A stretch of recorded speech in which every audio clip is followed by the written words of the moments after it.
नमस्कार दोस्तों, आज हम आप के लिए लेके आए एक और लर्निंग वीडियो। एक्सचेंज रेट कैसे तय होता है इस विषय पे। तो क्या आपने कभी सोचा है कि $1 की कीमत कभी 83 होती है, कभी 85 रुपये? क्यों? क्या ये अक्सर सरकार तय करती है या मार्केट फोर्सेस?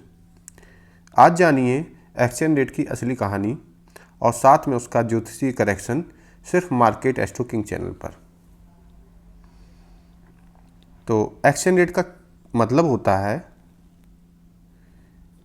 एक देश की मुद्रा का दूसरे देश की मुद्रा से मूल्य।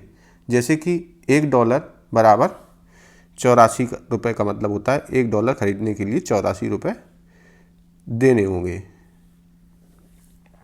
अब सवाल ये है ये रेट तय कौन करता है? असल में ये डिमांड और सप्लाई से तय होता है। जब ज़्यादा लोग डॉलर खरीदना चाहते हैं, जैसे इंपोर्ट बढ़ जाए या फॉरेन इन्वेस्टर पैसा निकालें, तो डॉलर की डिमांड बढ़ती है और रुपया गिरता है। इसके उलट जब ज़्यादा विदेशी निवेश भारत में आता है तो डॉलर की सप्लाई बढ़ती है और रुपया मजबूत होता है। तो कई देशों में सरकार या सेंट्रल बैंक भी इंटरवीन करती हैं ताकि मुद्रा का रेट ज़्यादा फ्लैक्चुएट ना करे।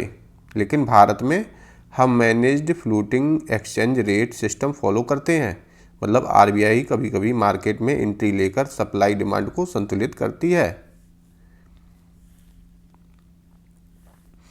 तो मान लीजिए भारत में क्रूड ऑयल की कीमतें बढ़ गईं और हमें ज़्यादा डॉलर खर्च करने पड़े, तो डॉलर की डिमांड बढ़ेगी और रुपया कमज़ोर होगा। इसलिए जब भी ग्लोबल ऑयल प्राइसेस बढ़ते हैं, रुपया गिरता हुआ दिखता है आपको। दूसरी तरफ जब फॉरेन इन्वेस्टर्स निफ्टी या बॉन्ड्स में पैसा लगाते हैं, तो वो डॉलर बेचकर रुपये खरीदते हैं, जिससे रुपया मजबूत होता है। तो एक्सचेंज रेट सीधे सीधे global trade, FIIs flow, commodity prices से जुड़ा हुआ है।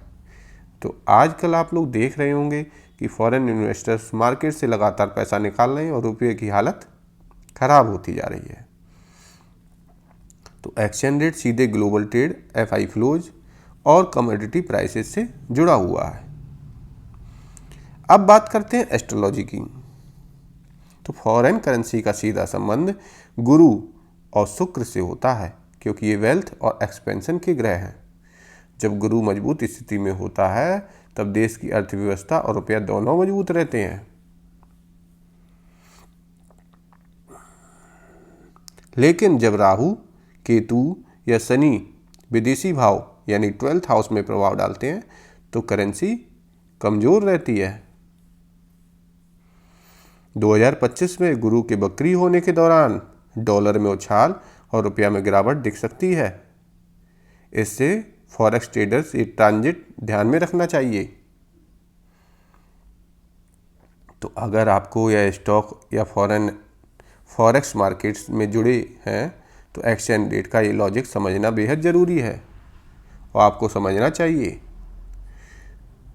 वीडियो पसंद आया हो तो लाइक करें, चैनल मार्केट एस्ट्रोकिंग को सब्सक्राइब करें और कमेंट में बताइए आज का डॉलर रेट आपके हिसाब से सही है या नहीं। धन्यवाद।